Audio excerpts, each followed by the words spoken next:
Hi అండి, నేను మీ Mamata. Welcome to Mamata home kitchen. ఒక మంచి ట్రెడిషనల్ రెసిపీ అండి, గుత్తి వంకాయ. Most of the vegetarians, even non vegetarians కూడా ఈ గుత్తి వంకాయ నచ్చని వాళ్ళు ఉండరు అంటే అది అతిశయోక్తి కాదేమో. పెళ్ళిళ్ళైనా, ఫంక్షన్స్ అయినా, పండలకైనా ఈ గుత్తి వంకాయ లేకుండా భోజనం పూర్తి కాదండి. అంత ట్రెడిషనల్ రెసిపీని నేనెలా చేస్తానో చూపిస్తాను రండి. ఇక్కడ నేను 1/2 కేజీ తెల్ల వంకాయలు తీసుకుంటున్నానండి. కావాలంటే ఈ ప్లేస్లో మీరు నల్ల వంకాయలైనా తీసుకోవచ్చు. వీటిని 2-3 సార్లు శుభ్రంగా కడిగేసి ఒక బౌల్లో వాటర్ తీసుకుని దాంట్లో కొంచెం రాక్ సాల్ట్ వేసి వంకాయ ముక్కలన్నీ 4 సైడ్స్ మధ్యలోకి కట్ చేస్తూ ఇలా వీడియోలో చూపిస్తున్న విధంగా సాల్ట్ వేసిన బౌల్లోకి వేసుకోవాలండి. ఇలా వేయటం వల్ల వంకాయ ముక్కలన్నీ నల్లబడకుండా ఉంటాయి. గ్రేవీ కోసం చూస్తున్న చూడండి, ఒక మీడియం సైజు ఉల్లిపాయ, కొంచెం ఎండు కొబ్బరి, 2 టమాటాలు, వీటిని సన్నగా తరిగేసి పక్కన పెట్టుకోవాలి. తర్వాత ఒక ప్యాన్ పెట్టి దాంట్లోకి ఎండు కొబ్బరి వేసి దూరగా వేయించాలి. ఈ ఎండు కొబ్బరి కొంచెం దూరగా వేయితే సరిపోతుందండి. మరీ ఎక్కువ వేగే వరకు వేయించామంటే చేదొచ్చేస్తుంది. కొంచెం కలర్ చేంజ్ అయిన తర్వాత తీసేసి పక్కన పెట్టుకొని అదే ప్యాన్లోకి 4 టేబుల్ స్పూన్ల పల్లీలు వేస్తున్నాను. పల్లీలు వేయించేటప్పుడు మంటని లో ఫ్లేమ్లో పెట్టుకొని దూరగా వేయించాలి. అలా అయితేనే కర్రీకి మంచి టేస్ట్ వస్తుంది. పల్లీలు వేయించేటప్పుడు హై ఫ్లేమ్ పెట్టామంటే కనుక తొందరగా వేగిపోతాయి, కానీ లోపల నుంచి వేగవు. ఇలా పల్లీలు కూడా దూరగా వేగిన తర్వాత వీటిని కూడా తీసి పక్కన పెట్టుకొని మళ్ళీ అదే ప్యాన్లోకి 2 టేబుల్ స్పూన్ల నువ్వులు వేస్తున్నాను. నువ్వులు వేగడానికి పెద్దగా టైం పట్టదండి. నువ్వులు ఒకసారి బాగా కలిపేసి కొంచెం చిటపటం అన్న తర్వాత వీటిని కూడా తీసేసి అదే బౌల్లోకి వేసి పక్కన పెట్టుకోవాలి. మళ్ళీ అదే ప్యాన్ పెట్టి ప్యాన్లోకి 2 టేబుల్ స్పూన్ల ఆయిల్ వేసి ఆయిల్ కొంచెం వేడెక్కిన తర్వాత మనం సన్నగా తరిగి పెట్టుకున్న ఉల్లిపాయలు కూడా వేసుకోవాలి. ఉల్లిపాయలు బాగా కలుపుతూ వేయించాలి. ఉల్లిపాయలు కొంచెం రంగు మారి ఒక 1 మినిట్ తర్వాత దాంట్లోకి మనం సన్నగా తరిగి పెట్టుకున్న టమాటాలు కూడా వేసుకోవాలి. టమాటాలు వేసాక మరొకసారి బాగా కలుపుతూ వేయించాలి. ఇవి 2 బాగా వేగిన తర్వాత వీటిని కూడా తీసేసి సపరేట్గా ఒక బౌల్లో వేసి పెట్టుకోవాలి. తర్వాత ఒక మిక్సీ జార్ తీసుకొని ఫస్ట్ మనం వేయించి పెట్టుకున్న పల్లీలు, నువ్వులు, కొబ్బరి వేసి మెత్తడి పౌడర్లా చేసి పెట్టుకోవాలి. తర్వాత ఇదే మిక్సీ జార్లోకి మనం వేయించి పక్కన పెట్టుకున్న ఉల్లిపాయలు, టమాటాలు కూడా వేసేసి మెత్తడి పేస్ట్లా చేసి పెట్టుకోవాలి. ఇవన్నీ బాగా మెదిగిన తర్వాత దీంట్లోనే 3 టేబుల్ స్పూన్ల కారం వేస్తున్నాను. ఇది గ్రేవీ కర్రీ కాబట్టి కారం కొంచెం ఎక్కువే పడుతుంది. మీరు తినే స్పైసెస్ని బట్టి అడ్జస్ట్ చేసి వేసుకోండి. దీంట్లోనే 2 రెబ్బల చింతపండు కూడా వేస్తున్నాను. తర్వాత 1 టేబుల్ స్పూన్ ధనియాల పొడి, 1/2 టేబుల్ స్పూన్ గరం మసాలా, రుచికి సరిపడా సాల్ట్. ఇక్కడ నేను రాక్ సాల్ట్ వేస్తున్నానండి.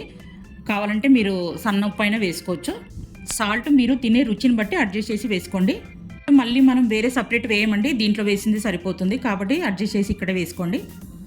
దీంట్లోనే 1/2 టేబుల్ స్పూన్ పసుపు, 1 టేబుల్ స్పూన్ అల్లం వెల్లుల్లి పేస్ట్ వేసి మెత్తటి పేస్ట్లా చేసుకోవాలండి. కావాలంటే ఇక్కడ ఏమన్నా మీకు గట్టిగా అనిపిస్తే కొంచెం వాటర్ కూడా వేసుకోవచ్చు. ఈ పేస్ట్ అంతా ఇలా వంకాయల్లోకి స్టఫింగ్లా చేసేసి పెట్టుకోవాలి. కొంతమంది వంకాయల్ని డైరెక్ట్గా అలా నూనెలో వేసి చేసేస్తుంటారు, కానీ ఇలా స్టఫింగ్ చేసి వేసుకోవడం వల్ల మనకు ముక్క తినేటప్పుడు కూడా చాలా టేస్టీగా ఉంటుంది. మొత్తం ఇలా స్టఫింగ్ చేసి పెట్టుకున్న తర్వాత స్టవ్ పైన ప్యాన్ పెట్టేసి దీంట్లోకి 4 నుంచి 5 టేబుల్ స్పూన్ల ఆయిల్ వేయాలి. ఇది కొంచెం మసాలా కర్రీ కాబట్టి ఆయిల్ కొంచెం ఎక్కువే పడుతుందండి. ఆయిల్ కొంచెం వేడెక్కిన తర్వాత 1/2 టేబుల్ స్పూన్ జీలకర్ర, 1/2 టేబుల్ స్పూన్ ఆవాలు వేసి ఇవి కొంచెం వేగిన తర్వాత దీంట్లోనే 1 బిర్యానీ ఆకు కూడా వేసి కొంచెం వేగిన తర్వాత మనం ఇందాక స్టఫింగ్ చేసి పెట్టుకున్న వంకాయలన్నీ స్లోగా డ్రాప్ చేయాలండి. ఇలా వంకాయ ముక్కలన్నీ మొత్తం వేసిన తర్వాత వీటిని బాగా కలుపుతూ వేయించాలి. ఇలా ఆయిల్లో కొంచెం వంకాయల్ని కొంచెం వేగే వరకు వేయించడం వల్ల కర్రీకి మంచి టేస్ట్ వస్తుందండి. ఇవి ఇలా కొంచెం వేగిన తర్వాత మనం స్టఫింగ్ చేసుకోగా మిగిలిన పేస్ట్ ఏదైనా ఉంటే కనుక దీంట్లో ఈ టైంలో వేసేసుకోవచ్చండి. మనం ఇందాక మిక్సీ పట్టిన జార్లోకి కొన్ని వాటర్ వేసి బాగా కలిపేసి ఇక్కడ వాటర్ వేస్తున్నానండి. వాటర్ మళ్ళీ నేను సపరేట్గా ఏం వేయట్లేదు, ఆ వాటర్ సరిపోతుంది. వాటర్ వేసాక వీటన్నిటిని బాగా కలుపుతూ వంకాయ ముక్కల్ని మెత్తగా మగ్గే వరకు మగ్గించాలండి. ఈ వంకాయ ముక్కలు మగ్గడానికి అట్లీస్ట్ ఒక 5 మినిట్స్ అయితే టైం పడుతుందండి. అడుగు పట్టకుండా బాగా కలుపుతూ మగ్గించాలి. నేను చేసే టాప్ రెసిపీస్లో ఇది గుత్తి వంకాయ ఒకటండి. ట్రస్ట్ మీ అండి, ఒక్కసారి ఈ వీడియోని చూసేసి అవుతూ చేయండి, మీకు కూడా చాలా బాగా కుదురుతుంది.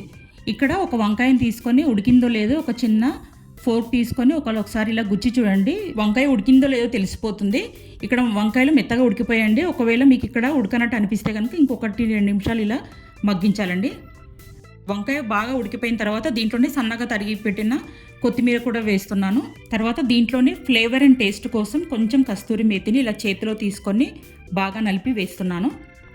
మీ దగ్గర కస్తూరి మేతి అవైలబిలిటీలో లేకపోతే మీరు మెంతికూరైనా వేయొచ్చు. మీరు మెంతికూర వేసేటట్టు అయితే ఫస్ట్ స్టార్టింగ్లో పోపులోనే వేయాలి. కస్తూరి మేతి వేసిన తర్వాత మరొకసారి బాగా కలిపేసి స్టవ్ ఆఫ్ చేసి పెట్టుకోవడమేనండి. అంతేనండి, ఎంతో టేస్టీ అయిన గుత్తి వంకాయ కూర అయితే రెడీ అయిపోయింది. ఈ కర్రీ అన్నం, చపాతీ, రోటీ దేంట్లోకైనా చాలా అంటే చాలా బాగుంటుందండి. ఒక్కసారి ఈ వీడియో చూసి మీరు ట్రై చేసి చూడండి. డెఫినెట్గా మీరు కూడా ప్రతిసారి ఇలానే చేసుకుంటారండి. ఈ ట్రెడిషనల్ రెసిపీ మీరు ట్రై చేసి మీకు ఎలా కుదిరిందో నాకు కామెంట్ సెక్షన్లో మెన్షన్ చేయండి. ఈ వీడియో నచ్చితే ఒక్క చిన్న లైక్ చేయండి, మీ ఫ్రెండ్స్ అండ్ ఫ్యామిలీస్కి షేర్ చేయండి. మరిన్ని టేస్టీ అండ్ ట్రెడిషనల్ రెసిపీస్ కోసం మమతా హోమ్ కిచెన్ని సబ్స్క్రైబ్ చేసుకోండి.